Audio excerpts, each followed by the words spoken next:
السلام علیکم، بسم اللہ الرحمن الرحیم۔ آج سے ہم قرآن کی صورتوں کے چوتھے گروپ کا آغاز کریں گے۔ جیسا کہ میں نے ابتدا میں گزارش کی تھی کہ میری ان خلاصہ قرآن کی پریزنٹیشنز میں ایک ابتدائی تمہیدی انیشل گفتگو کے بعد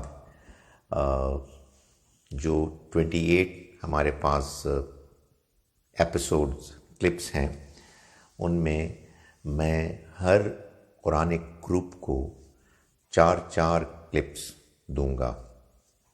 سو ہم نے اب تک اپارٹ فرام جو پہلا ابتدائی انٹروڈکٹری پریزنٹیشن تھی، اس کے علاوہ 3 گروپس مکمل کر لیے ہیں۔ سو آج ہمارا الحمدللہ یہ 14th ایپیسوڈ ہے اور ہم چوتھے صورتوں کے گروپ کا آغاز کر رہے ہیں۔ اس گروپ میں 9 صورتیں ہیں۔ پہلی 8 صورتیں مکی ہیں اور آخری ایک سورہ الاحزاب مدنی ہے۔ اس گروپ کا موضوع رسالت کا اس بات، اس کی انڈورسمنٹ، کنفرمیشن اور اس کو ہائی لائٹ کرنا ہے۔ تمام دوسرے گروپس کی طرح یعنی اکثر گروپس کی طرح پہلا واز این ایکسیپشن، قریش کو وارن کیا گیا ہے اور ان کے اچھے لوگوں کو خوشخبری دی گئی ہے کہ وہ اس دنیا اور آخرت میں کامیاب ہوں گے۔ تمام گروپس کی طرح اس گروپ میں بھی جو مسلمان ہو گئے ان کا تزکیہ، ان کی تطہیر، یعنی ان کو مورلی اور اسپریچولی کلینس کر کے ان کو پروگریس کرنے کے لیے ہدایات دی گئیں، ان کو گائیڈ کیا گیا ہے۔ اور اس خاص گروپ میں خاص طور پر نبی اکرم صلی اللہ علیہ وسلم کا جو مقام ہے اس کو ہائی لائٹ کیا گیا اور قرآن مجید کا بھی سٹیٹس واضح کیا گیا کہ وہ کیا ہے۔ پہلی 2 صورتیں سورہ الفرقان اور سورہ الشعراء ہیں۔ ہم شروع کرتے ہیں سورہ الفرقان سے۔ یہ سورہ نمبر 25 ہے اور یہ چوتھے گروپ کی پہلی سورہ ہے۔ اعوذ باللہ من الشیطان الرجیم، بسم اللہ الرحمن الرحیم۔ پہلی ہی آیہ مبارکہ فرماتی ہے کہ تبارک الذی نزل الفرقان علی عبدہ، بڑی ہی بابرکت ہے وہ ذات، بہت ہی برکت والا ہے وہ اللہ کہ جس نے بڑے اہتمام کے ساتھ الفرقان کو نازل کیا، یعنی اس کے اترنے، اس کے ریویل ہونے میں بہت کچھ ارینجمنٹس کی گئیں۔ وہ اچانک نازل نہیں ہو گیا، بڑے اہتمام سے نازل ہوا۔ علی عبدہ، اپنے بندے پر، یعنی وہ ذات بڑی بابرکت ہے، اس کے جو فیصلے ہوتے ہیں ان کے نتائج بڑے دور رس، فار ریچنگ ہوتے ہیں، بڑے دیرپا ہوتے ہیں، لاسٹنگ ہوتے ہیں۔ اس نے اس الفرقان کو بڑے اہتمام کے ساتھ نازل کیا اپنے بندے پر، لیکون للعالمین نذیرا، تاکہ وہ جہان والوں کے لیے، دنیا والوں کے لیے خبردار کرنے والے بن جائیں، وارن کرنے والے بن جائیں۔ اس میں ظاہر جو کتاب اللہ نے نازل کی وہ کتاب تو قرآن ہے، لیکن قرآن مجید کو الفرقان کہا گیا، یعنی وہ کتاب کہ جو صحیح اور غلط میں واضح فرق کر دینے والی ہے۔ یہی نام تورات کو بھی دیا گیا۔ ظاہر ہے کہ اللہ کی کتاب جب آتی ہے تو وہ آتی ہی اس مقصد کے لیے ہے کہ صحیح اور غلط میں واضح فرق کر دے۔ دین میں، مذہب میں کیا چیز ڈیزائربل ہے، کیا چیز ڈیزائربل نہیں ہے، کیا چیز امپورٹنٹ ہے، کیا چیز امپورٹنٹ نہیں ہے، کیا اللہ کا حکم ہے، کیا اللہ کا حکم نہیں ہے، بالکل کلیئرلی واضح طریقے سے فرق کر دیتی ہے۔ چنانچہ قرآن بھی الفرقان ہے۔ لیٹ می سے کہ یہ ہم مسلمانوں کی بڑی بد نصیبی ہے کہ ہم نے قرآن مجید کا سٹیٹس نہیں پہچانا اور اس کو محض ایک تلاوت والی کتاب سمجھ کے پڑھا اور بس اس سے ثواب حاصل کیا۔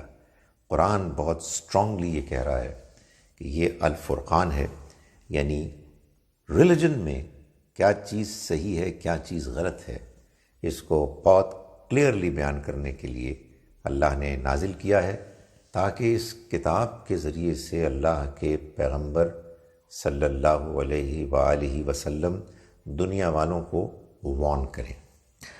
آیات نمبر 4 اور 6 میں، 4 سے 6 تک اللہ تعالیٰ فرما رہے ہیں وَقَالَ الَّذِينَ كَفَرُوا، اور کہا ان لوگوں نے کہ جنہوں نے انکار کیا، ان ھذا الا افک افتراہ، یہ تو محض ایک جھوٹ ہے کہ جو اس نے گھڑا ہوا ہے، وَأَعَانَهُ عَلَيْهِ قَوْمٌ آخَرُونَ، اور اس کام میں کچھ لوگ ہیں کہ جو اس کی مدد کر رہے ہیں، فقط جاؤ ظلمم وزورا، یہ کہہ کر انہوں نے ظلم کیا، جھوٹ بولا، یعنی دونوں ہی باتوں کا ارتکاب کیا۔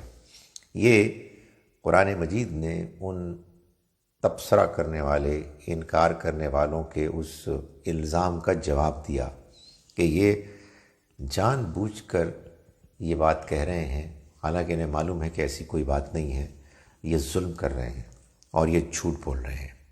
وَقَالُوا، اور انہوں نے کہا، اساطیر الاولین، یہ جو اس میں کہانیاں بیان ہو رہی ہیں یہ اگلوں کے افسانے ہیں، اکتتبھا فیا تملا علیہ بکرتم واسیلا، اس کو یہ لکھواتے ہیں اور پھر اس کو صبح و شام لکھ کر تعلیم کیے جاتے ہیں، یعنی وہ پہلے کہیں سے لکھوا کے لاتے ہیں اور پھر اس کو آگے لوگوں کو پہنچاتے ہیں۔ قل، اے پیغمبر آپ کہہ دیجئے، انزلہ الذی یعلم السر فی السماوات والارض، اس کو نازل کیا ہے اس ذات نے کہ جو آسمانوں میں جو کچھ چھپا ہوا ہے اور جو زمین میں چھپا ہوا ہے سب سے واقف ہے۔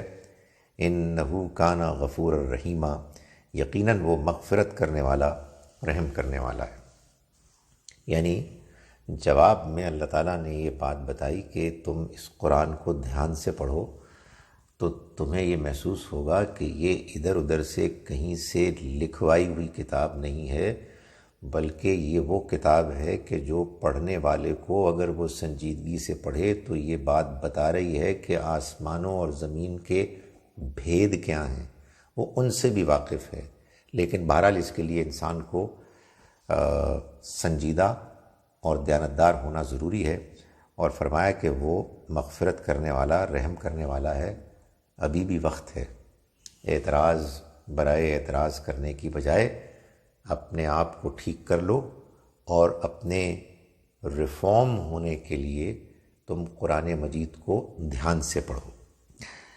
اس کے بعد اللہ تعالیٰ آگے چل کے آیات نمبر 26 آنورڈز فرما رہے ہیں کہ الملک یومئذ الحق للرحمن، جس دن قیامت آ جائے گی تو اس دن بادشاہت رحمان کے لیے ہوگی، یعنی خدائے رحمان ہی ہوگا کہ جو پوری کائنات کے نظام کو اپنے ہاتھ میں لیے ہوئے ہوگا۔ یہ معاملہ تو اس دنیا میں بھی ہے، ساری بادشاہت اسی کی ہے، مگر قیامت کے روز اس کی بادشاہت، اس کے فیصلے نافذ ہوتے ہوئے نظر آئیں گے۔ دنیا میں ایسا بعض اوقات نہیں ہوتا، شاید لوگ کہیں کہ اکثر نہیں ہوتا، دھاندلی ہوتی ہے، ظلم ہوتا ہے، زیادتی ہوتی ہے، جھوٹ بول رہے ہوتے ہیں لوگ، اور بظاہر ایسا لگتا ہے کہ کچھ بھی نہیں ہو رہا، اس لیے کہ اس نے دنیا کی زندگی کو امتحان کی جگہ بنایا ہوا ہے، اور اس نے اپنے اقتدار اور قدرت کے باوجود لوگوں کو چھوٹ دی ہوئی ہے۔ قیامت کے روز وہ اختیار واپس لے لے گا، اور سارا اختیار، ساری بادشاہت خدائے رحمان کی ہوگی۔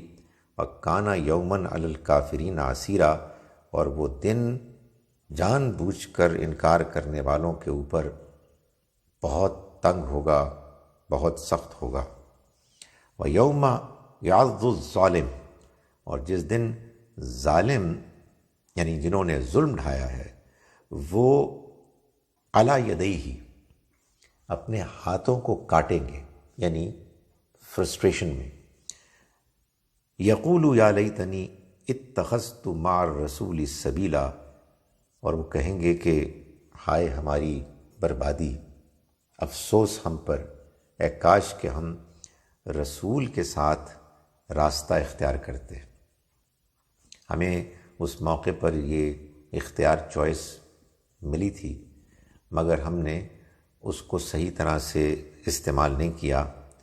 یا ویلتی لیتنی لم اتخذ فلانا خلیلا، ہائے میری بربادی، اے کاش کہ میں فلاں شخص کو اپنا دوست نہ بناتا۔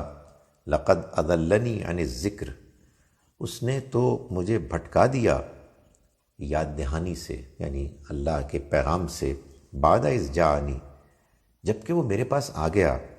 وَكَانَ الشَّيْطَانُ لِلْإِنسَانِ خَذُولًا، اور شیطان انسان کے ساتھ بہت بے وفائی کرنے والا ہے۔ یعنی انسان قیامت کے دن جب اپنے انجام کو دیکھ لے گا تو اس کو احساس ہوگا کہ اس نے غلط فیصلے کیے، اللہ کے رسول کے راستے کو چھوڑ کر ان لوگوں سے دوستی گانٹھی کہ جنہوں نے گمراہ کر دیا۔ اس موقع پر جب ان کے ساتھ وقت گزرتا تھا تو بہت اچھا لگتا تھا، لیکن آج معلوم ہو رہا ہے کہ یہ بڑا گھاٹے کا سودا ہوا۔ وقال الرسول، اور رسول کہیں گے اس دن، یا ربی ان قوم اتخذوا ھذا القرآن مہجورا، کہ اے میرے رب، میری قوم نے اس قرآن کو تو دور کر دیا، دور پھینک دیا، پسنداز کر دیا، یعنی ایک ایسی چیز بنا لیا کہ جس سے انہوں نے بالکل کوئی تعلق نہیں رکھا، اس کو اگنور کر دیا۔ یہ اگرچہ کہ کہیں گے تو ان لوگوں کے بارے میں کہ جنہوں نے قرآن کا انکار کیا، لیکن حقیقت واقعہ ہے کہ وہ لوگ کہ جو بظاہر مانتے ہیں وہ بھی اصل میں قرآن کو پسنداز کر کے پیچھے چھوڑ دیتے ہیں۔ اور ہی چیزیں ہیں جن میں ان کی دلچسپی ہے، لیکن اس قرآن کو وہ اہمیت نہیں دیتے۔ اس کے بعد ہم آگے چلتے ہیں اور دیکھتے ہیں سورہ الفرقان میں آیات 43، 43 اور 44 میں اللہ تعالیٰ فرما رہے ہیں کہ ارأیت من اتخذ الہہ ہواہ، کیا تم نے دیکھا اس شخص کو کہ جس نے اپنی خواہش نفس کو اپنا معبود بنا لیا ہے؟ افا انتا تکون علیہ وکیلا، کیا تم اس کے ذمہ دار ہوگے؟ کیا تم اس کو ہدایت دے سکتے ہو؟ کیا تم اس کے اندر کوئی تبدیلی لا سکتے ہو؟ جو آدمی اپنی خواہش نفس کا غلام بن چکا ہے اور وہ اپنی خواہش کو پوجتا ہے، اسے کیسے ہدایت دی جا سکتی ہے؟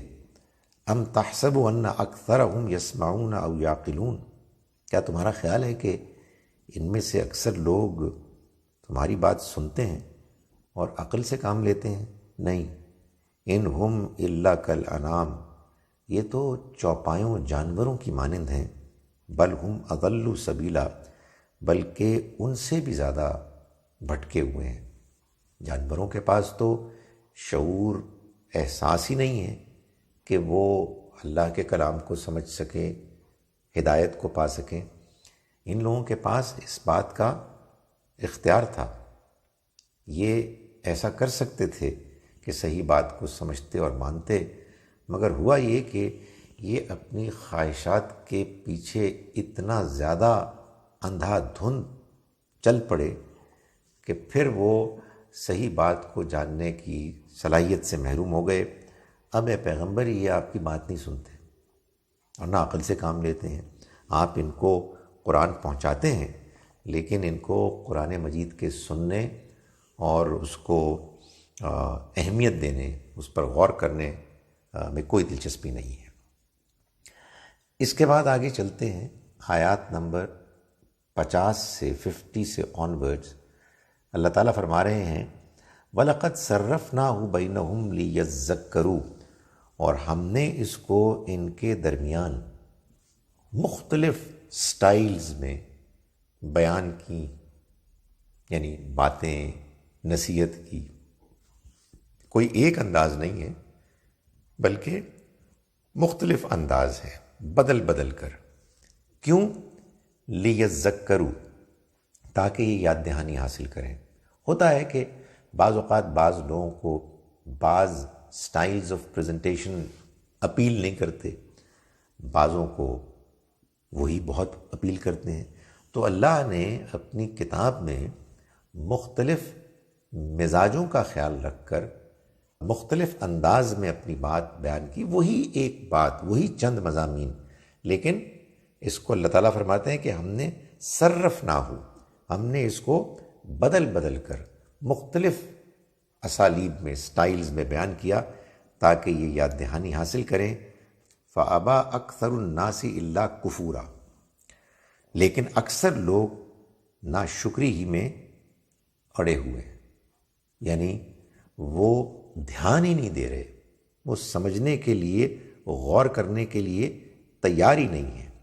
فرمایا وَلَوْ شِئْنَا لَبَعَثْنَا فِي كُلِّ قَرْيَةٍ نَذِيرًا، اور اگر ہم چاہتے تو ہر بستی میں آگاہ کرنے کے لیے، لوگوں کو سمجھانے، ریمائنڈ کرانے کے لیے کوئی خبردار کرنے والا بھیج دیتے۔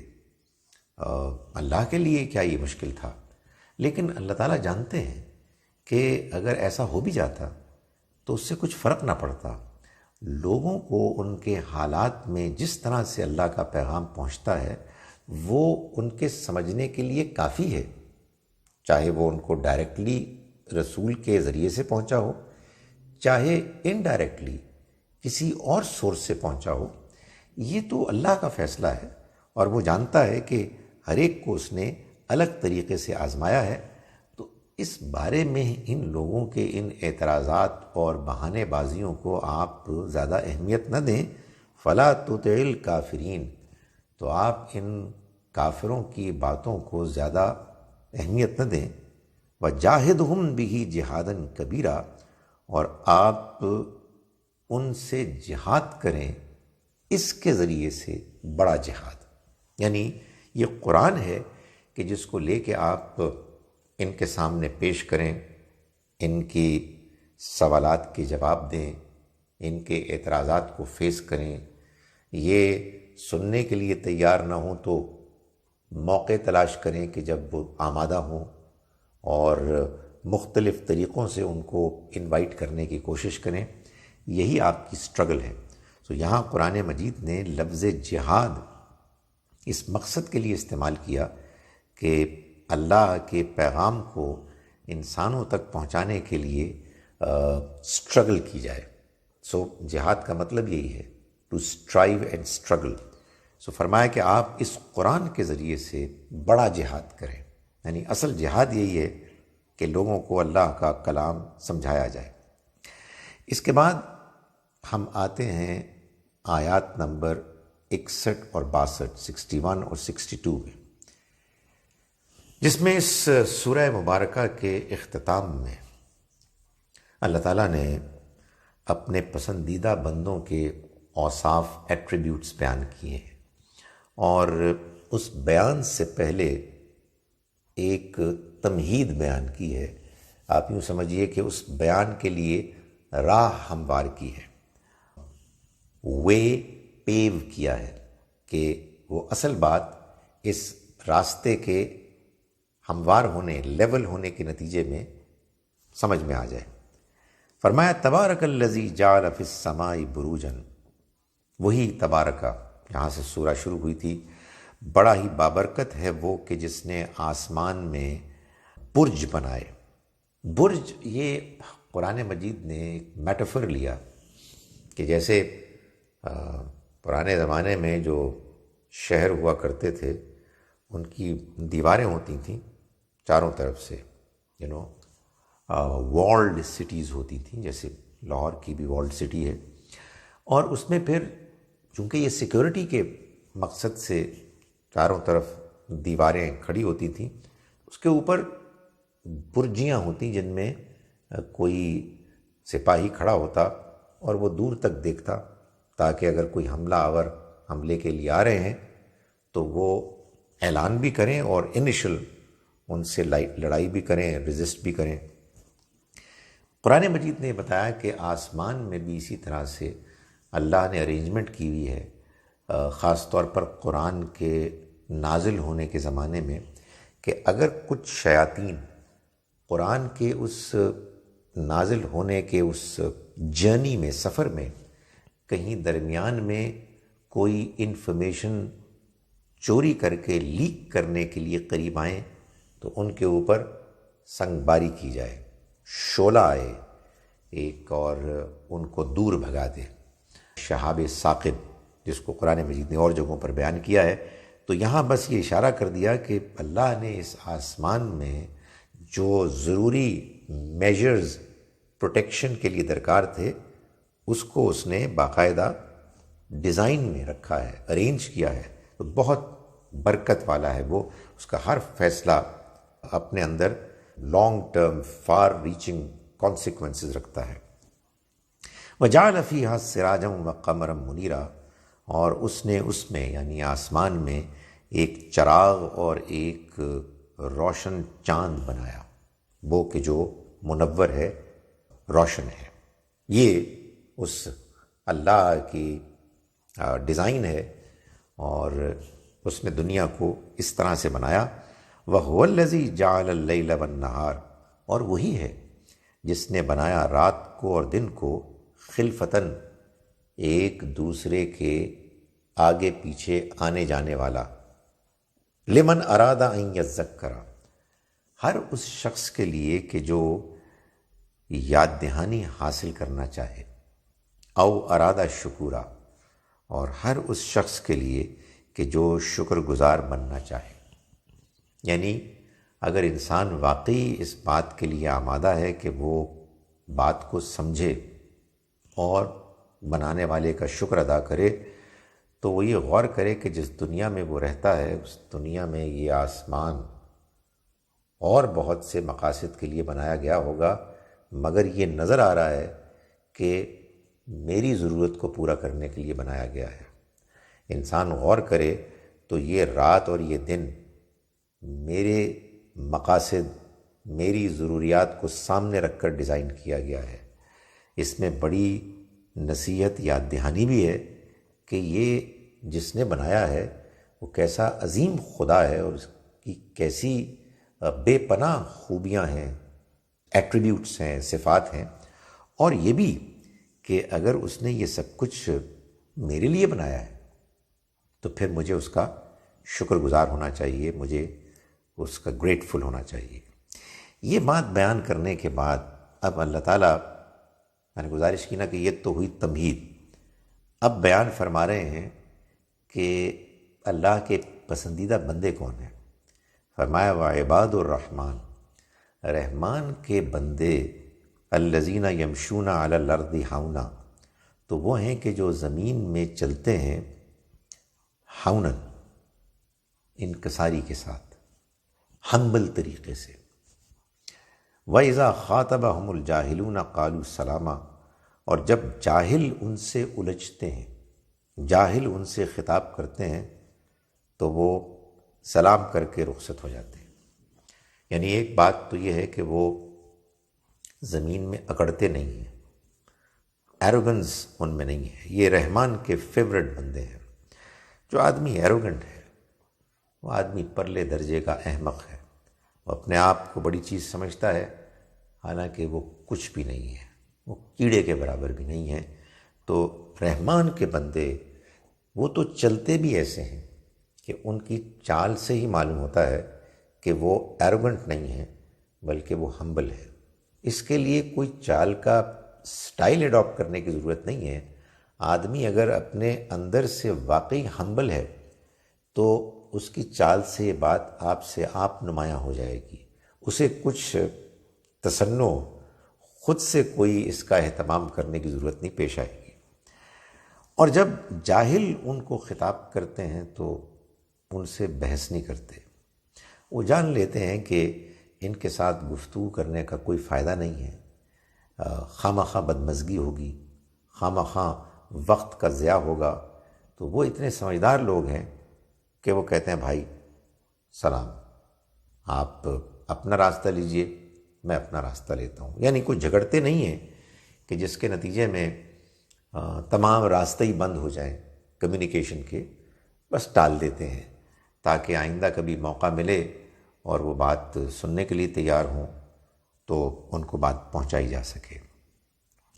اس کے بعد اگلی آیات میں فرمایا والذین یبیتون لربہم سجدا وقیاما، اور جو راتیں اپنے رب کے آگے سجدے اور قیام میں گزارتے ہیں، یعنی رات کے وقت ساری رات وہ سوتے نہیں ہیں بلکہ رات کے ایک حصے میں وہ اٹھتے ہیں اور کھڑے ہو کر نماز پڑھتے ہیں اور سجدہ ریز ہوتے ہیں۔ والذین یقولون، اور یہ نمازوں میں یعنی تہجد کی نمازوں میں کہتے کیا ہیں؟ وہ دعا کرتے ہیں ربنا اصرف عنا عذاب جہنم، اے ہمارے رب تو ہمیں جہنم کے عذاب سے دور کر دے، ان عذابہا کانا غراما، اس کا عذاب تو چمٹ جانے والا ہے، یعنی ایک مرتبہ انسان اس میں پڑ گیا تو پھر وہ بچے گا نہیں۔ یہ ان کا احساس اصل میں اس کائنات کے عظیم حکمت کو دیکھ کر بھی ہوتا ہے کہ یہ کائنات یوں ہی بیکار نہیں بنائی گئی، اس کا نتیجہ نکلنے والا ہے، ابھی ہم امتحان میں ہیں۔ اور یہ احساس اس لیے بھی ہوتا ہے ان کو کہ ان کو اللہ کے پیغمبروں نے یہ خبر دے دی ہے کہ ایک دن آئے گا کہ جس دن حساب کتاب ہوگا اور وہ لوگ کہ جو بد نصیب ہوں گے اور دنیا میں غلط رویہ اختیار کرتے ہوئے دنیا سے رخصت ہوں گے، وہ جہنم میں پڑیں گے اور پھر وہاں سے نکل نہیں سکیں گے۔ فرمایا انہا سات مستقرم و مقامہ، یقیناً وہ نہایت ہی برا مستقر ہے اور نہایت ہی برا مقام ہے۔ یعنی وہ جہنم ایسی جگہ ہے، چاہے تھوڑی دیر کے لیے جائیں چاہے اس میں پرماننٹلی رہیں، بہرحال نہایت بری جگہ ہے۔ اس کے بارے میں کسی سمجھدار انسان کو یہ طے کر کے اطمینان نہیں کر لینا چاہیے کہ چلو تھوڑی دیر کے لیے چلے بھی گئے تو کیا حرج ہے۔ آگے اسی بیان کو کنٹینیو کیا اور آیت نمبر 67 میں اللہ تعالیٰ فرماتے ہیں کہ والذین اذا انفقوا لم یسرفوا ولم یقتروا وکان بین ذلک قواما، رحمان کے پسندیدہ بندے وہ ہیں کہ عبادت کا تو ان کا عالم بیان ہو چکا، اپنے مال کے بارے میں ان کا رویہ یہ ہے کہ جب وہ خرچ کرتے ہیں تو نہ حد سے آگے بڑھتے ہیں اور نہ بالکل تنگی اختیار کرتے ہیں، بلکہ درمیان کی ایک بیلنسڈ راستے کو اختیار کرتے ہیں۔ یہ دونوں اینگلز سے دیکھیں تو ایک ہی بات بنتی ہے، چاہے وہ اپنے اوپر خرچ کر رہے ہوں، چاہے وہ دوسروں کو ضرورت مندوں پر خرچ کر رہے ہوں، ان کا خرچ کرنا بیلنسڈ ہوتا ہے۔ ظاہر ہے آپ کے اپنی ذات کی ضرورتیں ہیں، اپنی فیملی کی ضرورتیں ہیں، آپ کو اچھی زندگی گزارنی ہے، لیکن یہ سارا مال آپ کا تو ہے ہی نہیں۔ اللہ نے آپ کا امتحان کیا ہے کہ آپ کے مال میں ایک حصہ اوروں کا رکھا ہے۔ تو رحمان کے بندے اس معاملے میں ایک بالکل بیلنسڈ رویہ اختیار کرتے ہیں۔ اس سے معلوم ہوا کہ ہمارے ہاں جو یہ بات بعض لوگ مشہور کرتے ہیں کہ اللہ کا پسندیدہ بندہ ہونے کے لیے تو گھر میں کچھ بھی نہیں ہونا چاہیے، سارا کچھ یہ آدمی لٹا دے. نہیں، یہ اللہ تعالیٰ نہ چاہتے ہیں اور نہ اس نے کہیں بیان کیا ہے. نبی اکرم صلی اللہ علیہ وسلم کی زندگی میں بعض جو ایسے واقعات بیان ہوتے ہیں وہ اس زمانے کی معاشی صورتحال کی وجہ سے ایسا ہوا، ورنہ خود حضور نے یہ دعا فرمائی کہ خدایا تو مجھے میانہ روی کی توفیق دے، چاہے میرے حالات خوشحالی کے ہوں چاہے تنگ دستی کے ہوں، ہر حال میں درمیان کا راستہ اختیار کرنا ہی اصل آئیڈیل ہے. اس کے بعد اگلی چند آیات میں، آیات نمبر 68 68 اور 69 میں، 2 آیات میں فرمایا کہ رحمان کے پسندیدہ بندے بڑے بڑے گناہوں سے بچتے ہیں. فرمایا والذین لا یدعون مع اللہ الہا آخر، یہ وہ لوگ ہیں کہ جو نہیں پکارتے اللہ کے ساتھ کسی دوسرے معبود کو.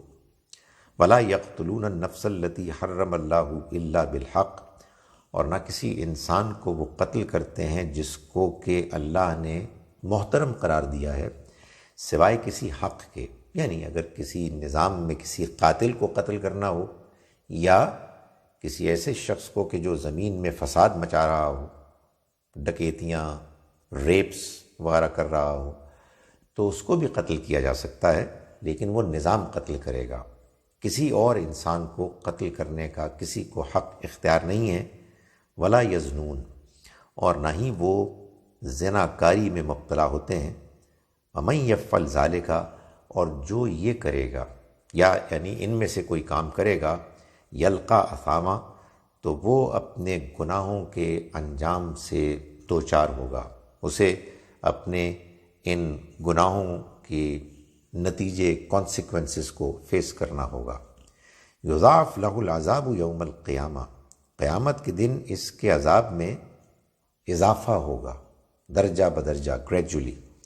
ویخلد فیہ مہانا، اور وہ اس میں رسوا ہو کے ہمیشہ رہیں گے.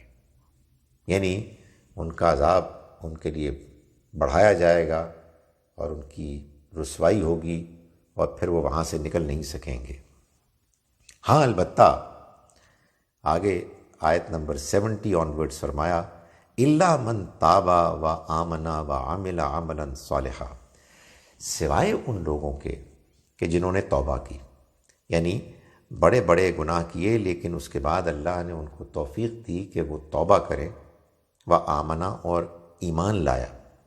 معلوم یہ ہوا کہ بڑے گناہ کرنے کے بعد آدمی کا ایمان اس کے سینے سے نکل جاتا ہے، اور پھر جب وہ توبہ کرتا ہے تو اس کا ایمان لوٹتا ہے. یہی بات نبی اکرم صلی اللہ علیہ وآلہ وسلم نے واضح فرمائی.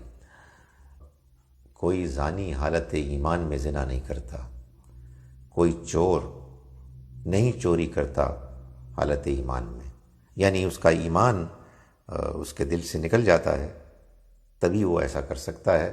ایمان کے ساتھ انسان جرائم نہیں کر سکتا. اسی سے وہ مسئلہ بھی حل ہوتا ہے کہ جو ایمان کے ساتھ دنیا سے رخصت ہوگا اللہ تعالیٰ اس کو جہنم سے محفوظ رکھیں گے، یعنی وہ ایمان کہ جو انسان کو برائیوں سے بچائے. تو فرمایا کہ جس نے توبہ کی اور وہ ایمان لایا، یعنی توبہ کے نتیجے میں انسان ایمان دوبارہ حاصل کر لیتا ہے. توبہ یعنی سخت شرمندگی کے ساتھ اللہ کے حضور میں اپنی غلطی کا اعتراف کرنا، اس عزم کا اظہار کرنا کہ میں اس ڈٹرمنیشن کا کہ میں یہ غلطی دوبارہ نہیں کروں گا، اور پوری کوشش کرنا کہ وہ غلطی دوبارہ نہ ہو. اگر غلطی کسی انسان کے معاملے میں ہوئی ہے تو پھر ایک اضافی ایڈیشنل ریکوائرمنٹ یہ ہے کہ جو زیادتی کی ہے اس زیادتی کا پھر کمپنسیشن، اس کا جو کوئی مداوع، اس کو پورا کرنے کے لیے کوئی اگر ریکوائرمنٹ ہے تو اسے بھی پورا کیا جائے۔ تو فرمایا کہ جو توبہ کرے گا اور جو ایمان لایا وعمل عملا صالحا، اور اس نے نیک اعمال کیے، یعنی برے اعمال چھوڑ دیے، توبہ کر لی، اور پھر اس کے بعد اپنی نئی زندگی کا آغاز کیا، اور پھر اپنے اعمال کو درست کر کے زندگی گزاری، فَأُولَٰئِكَ يُبَدِّلُ اللَّهُ سَيِّئَاتِهِمْ حَسَنَاتٍ، تو یہ وہ لوگ ہیں کہ اللہ جن کے برائیوں کو بدل دے گا نیکیوں سے، یعنی برے اعمال کا کھاتا اریز ہو جائے گا اور ایک نیا اکاؤنٹ اس کا شروع ہوگا جس میں وہ نیکیاں کرے گا اور وہ نیکیاں لکھی جانی شروع ہو جائیں گی۔ وَكَانَ اللَّهُ غَفُورًا رَحِيمًا، اور اللہ تو ہے ہی مغفرت کرنے والا، رحم کرنے والا۔ وَمَن تَابَ وَعَمِلَ صَالِحًا، اور جس نے توبہ کی اور نیک عمل کیے، فَإِنَّهُ يَتُوبُ إِلَى اللَّهِ مَتَابًا، تو حقیقت میں وہی ہے کہ جس نے اللہ کی طرف سچی توبہ کی، یعنی اس نے توبہ کی اور پھر اس نے اپنے آپ کو ٹھیک کیا، اپنی اصلاح کی۔ اس کے بعد آگے فرمایا آیت نمبر 72 72 سے آنورڈز، وَالَّذِينَ لَا يَشْهَدُونَ الزُّورَ، اور جو کسی جھوٹ کے کام میں، باطل کے کام میں شریک نہیں ہوتے، یعنی رحمان کے پسندیدہ بندے وہ ہیں نہ وہ جھوٹ بولتے ہیں اور نہ کسی جھوٹ پر مبنی پروجیکٹ میں شامل ہوتے ہیں۔ وَإِذَا مَرُّوا بِاللَّغْوِ مَرُّوا كِرَامًا، اور اگر ان کا گزر کبھی کسی لغو بیہودہ چیز سے ہوتا ہے تو بس وقار کے ساتھ، سلیقے کے ساتھ گزر جاتے ہیں۔ چلو لوگ بیٹھے ہوئے ہیں، گالی گلوچ کر رہے ہیں، گھٹیا گفتگو کر رہے ہیں، کوئی بیہودہ چیز ہے تو اپنے دامن کو بچا کے وہاں سے نکل جاتے ہیں۔ وَالَّذِينَ إِذَا ذُكِّرُوا بِآيَاتِ رَبِّهِمْ، وہ لوگ کہ جب ان کے سامنے ان کے رب کی آیات پیش کی جاتی ہیں، ان کی یاد دہانی کے لیے انہیں ریمائنڈ کرایا جاتا ہے، نصیحت کی جاتی ہے ان کے رب کی آیات کے ذریعے سے، لم یخروا علیہا صما وعمیانا، تو وہ اس پر بہرے اور اندھے ہو کر ٹوٹ نہیں پڑتے، گر نہیں پڑتے۔ یعنی یہ اب گویا کہ بتایا جا رہا ہے کہ جیسے یہ کفار کرتے ہیں کہ ان کے سامنے ان کے رب کی آیات پیش کی جاتی ہیں تاکہ ان کو نصیحت حاصل ہو، بجائے اس کے کہ وہ ان کو سمجھیں، وہ مخالفت کرتے ہیں، چیخنے لگتے ہیں، ٹوٹ پڑتے ہیں۔ رحمان کے بندے اس کے برعکس دھیان سے سنتے ہیں، اہمیت دیتے ہیں اور نصیحت حاصل کرتے ہیں۔ والذین یقولون، اور یہ وہ لوگ ہیں کہ جو دعا کرتے ہیں، ربنا ہب لنا من ازواجنا وذریاتنا قرۃ اعین، اے ہمارے رب تو ہم کو ہماری بیویوں اور ہماری اولاد میں آنکھوں کی ٹھنڈک بخش، وجعلنا للمتقین اماما، اور ہم کو پرہیزگاروں کا سربراہ بنا، یعنی دنیا میں ہماری بیویاں ہوں، بیویوں کے لیے شوہر ہوں، اور ہماری اولاد یہ ایسے اعمال کریں، یہ ایسے رویے اختیار کریں کہ ہمیں خوشی ہو، ہمیں دیکھ کے آنکھوں کو ٹھنڈک حاصل ہو، اور جب قیامت کے روز ہم اٹھیں تو یہ ہمارے ساتھ ہوں، ہم متقیوں کے امام بنیں۔ فرمایا اولئک یجزون الغرفۃ بما صبروا، یہ وہ لوگ ہیں کہ جن کو جنت کے اونچے اونچے محلات، بالا خانے ملیں گے۔ کیوں؟ بما صبروا، اس وجہ سے کہ انہوں نے صبر کیا، ثابت قدمی دکھائی۔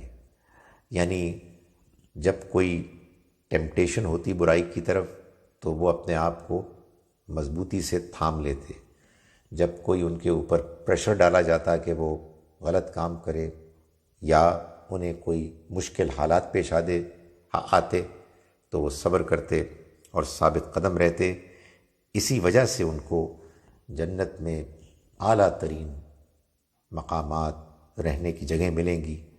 وَيُلْقَوْنَ فِيهَا تَحِيَّةً وَسَلَامًا، اور ان میں ان کا خیر مقدم کیا جائے گا، ان کو ویلکم کیا جائے گا، ایسے گریٹنگ سے کہ جس میں ان کو سلامتی کی دعائیں دی جائیں گی، خالدین فیہا، وہ اس میں ہمیشہ رہیں گے، حسنت مستقرم و مقامہ، کیا ہی خوب ہوگا وہ مستقر اور کیا ہی خوب ہوگا وہ مقام. یعنی جنت جہنم کے بالکل برعکس، ذرا دیر کے لیے بھی جانے کا موقع ملے تب بھی بہترین جگہ ہے، اور اگر وہاں ہمیشہ کے قیام کا شرف ملے تو کیا ہی کہنے ہیں. اس کے بعد اس کی جوڑا سورہ ہے. اس سورہ مبارکہ میں تو ہم نے دیکھا کہ اللہ تعالیٰ نے رسالت کے بارے میں جو باتیں بیان کیں وہ خاص آخرت کے پہلو سے، لوگوں کے انکار کرنے والوں کے رویوں کے پہلو سے نمایاں کیا گیا. اگلی سورہ مبارکہ میں اللہ تعالیٰ رسالت سے متعلق جو پچھلے رسولوں کے احوال ہیں ان کا حوالہ دے کے بیان کر رہے ہیں کہ صحیح رسالت کا مقام کیا ہے، اور لوگ جو اس وقت قرآن مجید کے نزول کے موقع پر انکار کر رہے ہیں، مذاق اڑا رہے ہیں، انہیں اس بات پر تنبیہ ہونی چاہیے کہ آئندہ دنیا میں بھی اور آخرت میں بھی ان کے لیے پکڑ اور سزا منتظر ہے. سورہ الفرقان کے بعد اگلی سورہ ہے سورہ شعراء، جو الفرقان کی جوڑا سورہ ہے. اس کا آغاز ہوتا ہے بسم اللہ الرحمن الرحیم، طاسین میم. یہ سورہ طاسین میم ہے. میں یہ آپ کو بتا چکا ہوں کہ صورتوں کے آغاز میں حروف مقطعات در حقیقت صورتوں کے نام بھی ہیں اور ان کی ایک خاص مناسبت بھی ہوتی ہے سورہ میں جو مضامین ہیں ان سے، لیکن اس کی تفصیلات میں نے ابھی بیان نہیں کی. فرمایا تلک آیات الکتاب المبین، یہ ایک واضح کتاب کی آیات ہے. یعنی یہ جو سورہ ہے اور اس میں جو کچھ بیان ہوگا یہ اصل میں ایک کتاب کی آیات ہیں جو بالکل واضح ہیں. لعلک باخع نفسک الا یکونوا مؤمنین، شاید اے پیغمبر آپ اس پریشانی فکر میں اپنے آپ کو ہلاک کر دیں، اللہ یکونوا مؤمنین، کہ یہ لوگ ایمان لانے والے نہیں بن رہے. یعنی آپ اس بارے میں بہت پریشان ہوتے کہ لوگ ایمان کیوں نہیں لا رہے. تو اللہ تعالیٰ نے فرمایا کہ شاید آپ اپنے آپ کو اس بات پر ہلاک کر دیں، آپ اتنے زیادہ غم زدہ ہو رہے ہیں. فرمایا کہ ان نشاء ننزل علیہم من السماء آیتن، دیکھیے اگر ہم چاہیں تو ہم ان کے اوپر آسمان سے کوئی ایسی نشانی اتار دیں، فظلت اعناقہم لہا خاضعین، کہ ان کی گردنیں اس کے آگے جھکی رہ جائیں. یعنی ایسا نہیں ہے کہ یہ اس لیے نہیں مان رہے کہ ان کو کوئی نشانی نہیں دکھائی جا رہی، بلکہ یہ ماننے کے لیے تیار نہیں ہے. وما یأتیہم من ذکر من الرحمن محدث، اور کوئی ان کے پاس رحمان کی جانب سے نیا ذکر، نئی یاد دہانی نہیں آتی، الا کانوا عنہ موردین، مگر یہ کہ وہ اس سے اعراض کرتے ہیں، اس کو اگنور کرتے ہیں. تو آخر ان کیسے ایمان لا سکتے ہیں؟ کوئی بھی نشانی آ جائے ان کا رویہ ان کو ماننے سے روکتا ہے. فقط کذبوا، تو انہوں نے جھٹلا دیا، انہوں نے ہمارے پیغام کو جھوٹ قرار دے دیا. فسیأتیہم انباء ما کانوا بہ یستہزئون، تو اب ان کی تنبیہات، وہ وارننگز کہ جو ان کو دی گئی ہیں، وہ ان کے آگے ظاہر ہو کے رہیں گی. ان کو اب عنقریب وہ سارے معاملات فیس کرنے ہوں گے جن کے بارے میں ان کو وارن کیا جا رہا ہے. اولم یروا الی الارض، کیا انہوں نے زمین کی طرف نہیں دیکھا؟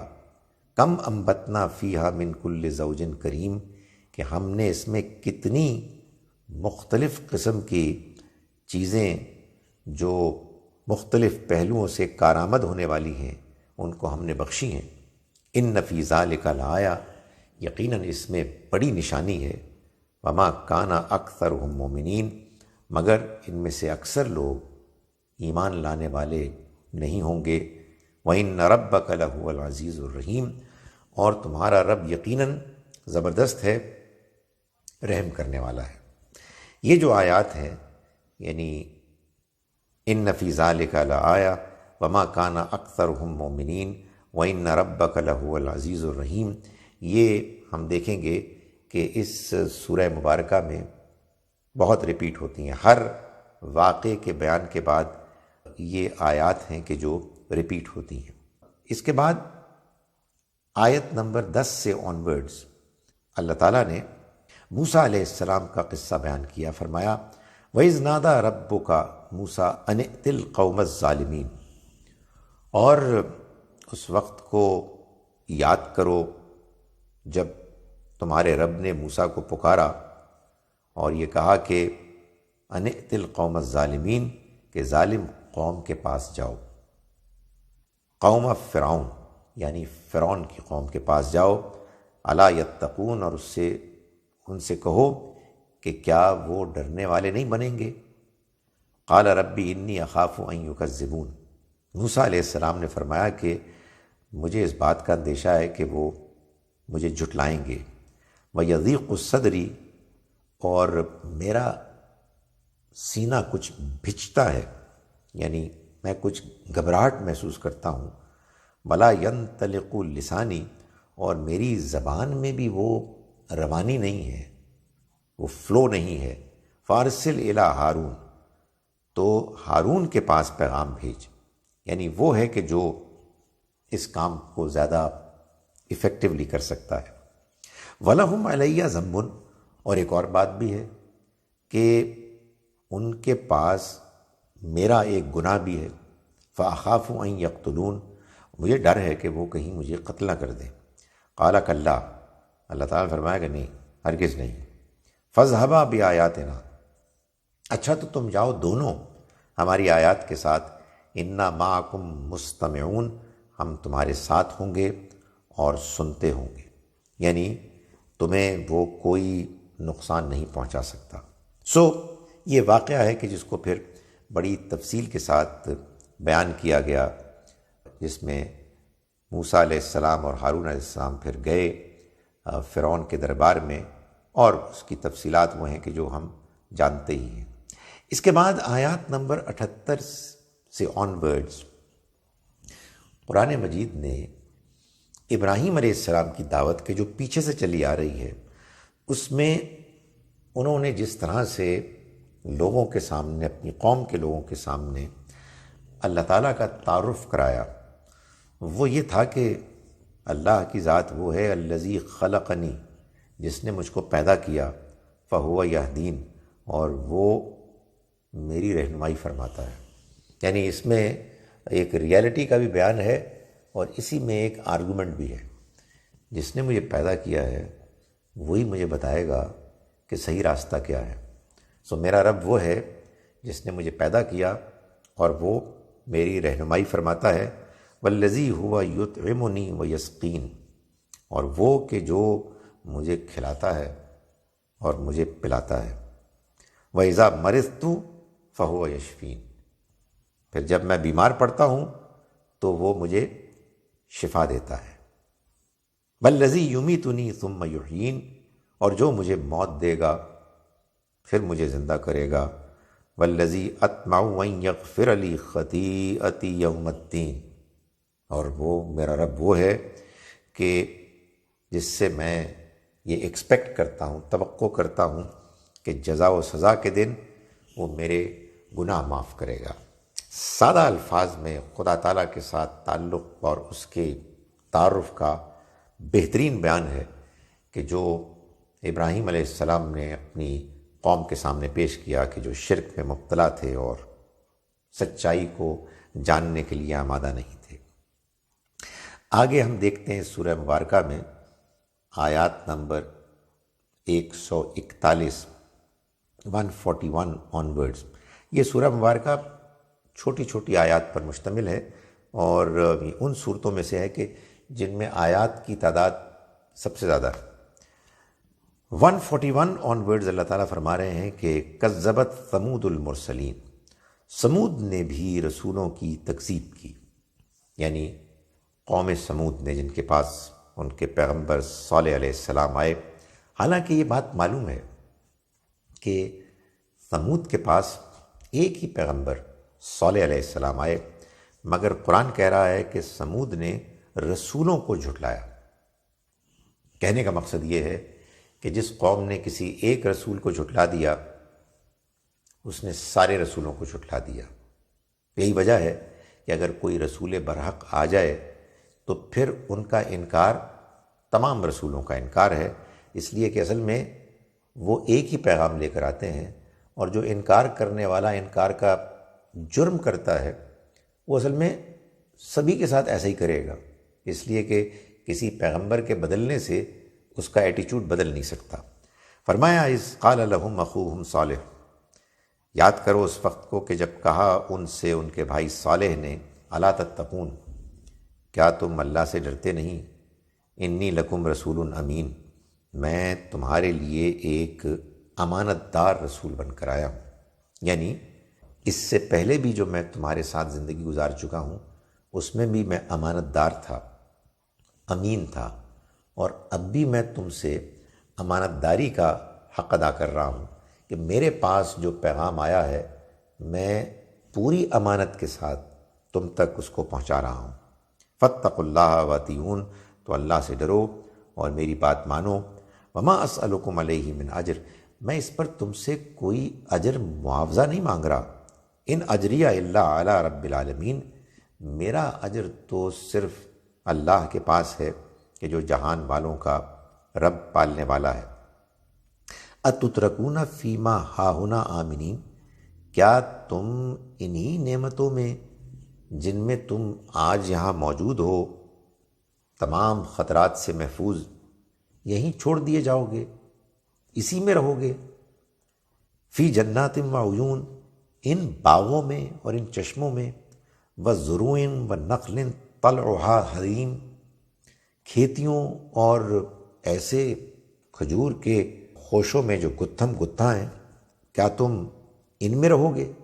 وَتَنْحِتُونَ مِنَ الْجِبَالِ بُيُوتًا فَارِهِينَ، اور تم پہاڑوں میں توڑ کے تراش خراش کر کے گھر بناتے ہو خوش خوش۔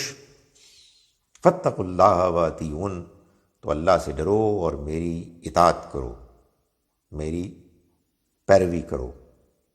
یہ جو انہوں نے ان نعمتوں کا ذکر کیا، اس کی وجہ یہ نہیں ہے کہ دنیا کی نعمتوں سے فائدہ اٹھانے میں کوئی گناہ ہے، کوئی زیادتی ہے، بلکہ اصل میں اگر دنیا کی نعمتوں میں، دنیا کی مصروفیتوں میں انسان اتنا زیادہ مشغول ہو جائے، obsessed ہو جائے کہ وہ اللہ کے پیغام کو نظر انداز کر دے، تو پھر یہ ساری دنیا بیکار ہے، اور اس کی تمام مشغولیت انسان کے لیے وبال جان بن جائے گی۔